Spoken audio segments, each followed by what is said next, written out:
잠언 16장 20절부터 33절을 가지고 말씀드리겠습니다. 지혜에 대해서 말합니다. 20절에 말씀에 따라 조심하며 사는 사람은 일이 잘 되고 주님을 믿는 사람은 행복하다고 했습니다. 자신의 지혜에 의지하지 않고 하나님의 뜻을 분별하여 하나님의 뜻에 순종하고 실천하기 위해서 애쓰는 사람이 일이 잘 됩니다.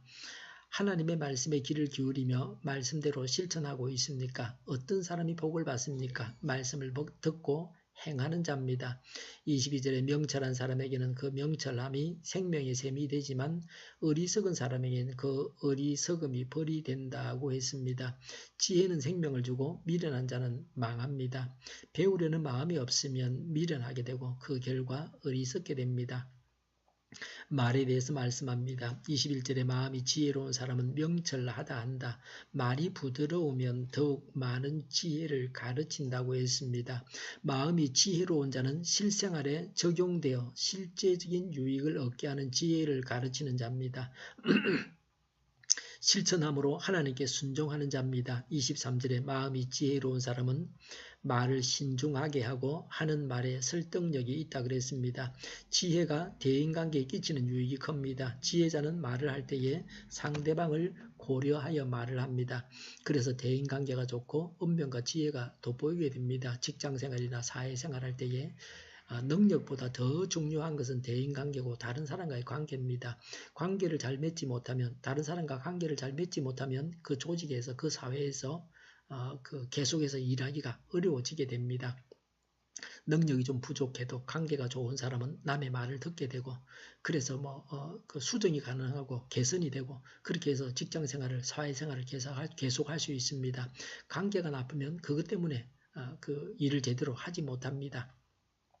24절에 선한 말은 꿀송이 같아서 마음을 즐겁게 하여 주고 쑤시는 뼈를 낫게 하여 준다 그랬습니다.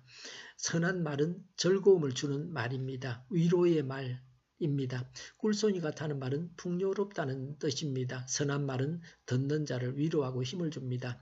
내가 사용하는 말은 신중하고 온유합니까?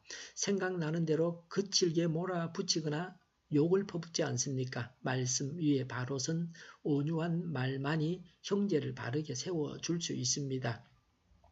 27절에 불량한 사람은 악을 꾀한다. 그들의 말은 맹렬한 불과 같다고 했습니다. 악인에 대해서 말하고 있습니다. 다른 사람을 해치기 위해서 거짓말을 하고 중상하고 기만으로 악을 모의하고 함정을 팝니다.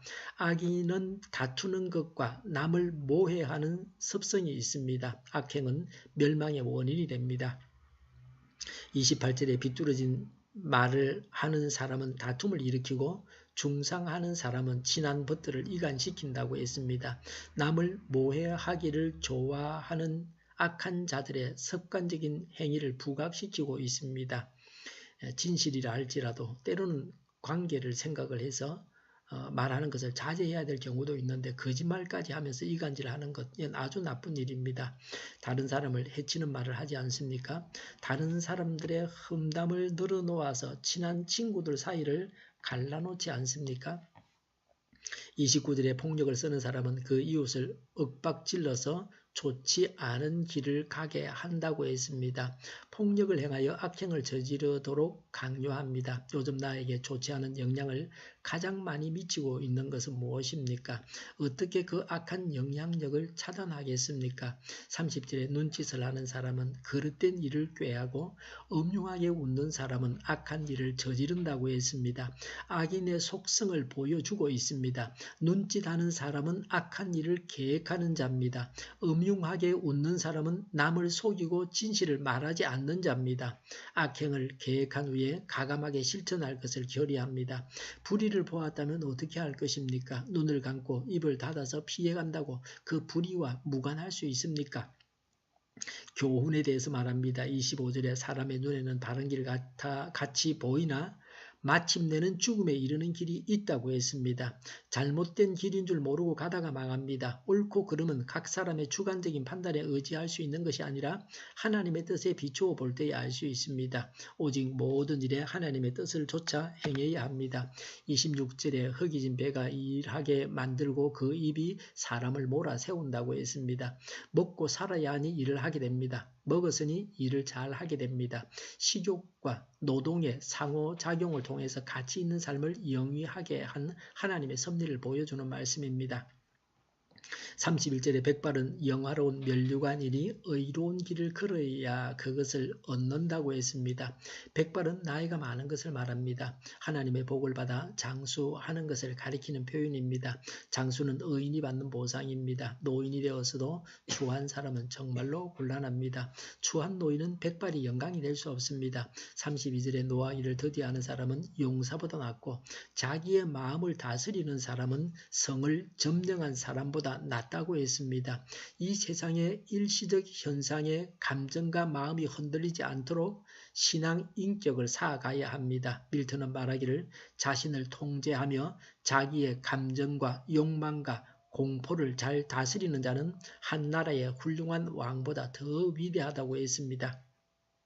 하나님이 어떤 분이십니까? 33절에 제비는 사람이 뽑지만 결정은 주님께서 하신다고 했습니다.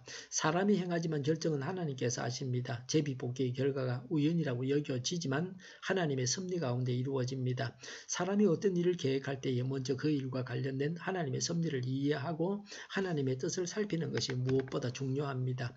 악을 떠나야 합니다. 하나님의 말씀을 따라서 지혜롭게 생활해야 합니다. 기도하겠습니다. 악을 떠나고 하나님의 말씀을 따라서 지혜롭게 생활하게 하여 주시옵소서. 우리 동일교회가 만구는 집 하게 하여 주시옵소서. 예수 이름으로 오늘의 모든 병만을 물러가고 몸의 모든 부분들은 온전하게 될지어다. 신유의 기적을 베푸셔서 지금도 저희의 질병을 고쳐주시옵소서. 저희와 교회와 이 나라의 민족을 불쌍히 여겨 주시옵소서. 독재 정권이 무너지고 평화 통일을 이루고 민족 번영의 길로 나아가게 하여 주시옵소서. 적화 통일이 되지 않게 하시며 전쟁 위험이 사라지게 하여 주시옵소서. 북한의 핵 문제를 해결하여 주시옵소서. 신앙의 자유를 누리며 살게 하여 주시옵소서. 하나님을 대적하는 세력들이 바로 망하게 하여 주시옵소서. 국회와 정부가 하나님이 기뻐하시는 법만을 만들게 하시며 반성경적인 모든 법과 내규와 영들이 지구상에서 즉시 철폐되게 하여 주시옵소서. 교회가 이 일에 있어서 조직적으로 대응하게 하여 주시옵소서. 대통령이 통치를 잘 하게 하시며 안보를 튼튼히 해서 불안한 일이 없게 하여 주시옵소서. 그런 통치를 하게 하여 주시옵소서. 지진이 일어나지 않게 하시며 출산율이 올라가게 하시며 자녀를 낳고 살만한 도덕적인 나라가 되게 하여 주시옵소서. 에너지 정책 또 재활용품 정책을 제대로 세워서 집행하게 하여 주시옵소서. 늘 맑은 공기를 마실 수 있게 하여 주시옵소서. 오늘도 성령님을 따라서 차고 넘치는 삶, 복된 삶을 살게 하여 주시옵소서. 감사와 찬양을 주님께 돌려드리며 예수님의 이름으로 기도하옵나이다. 아멘.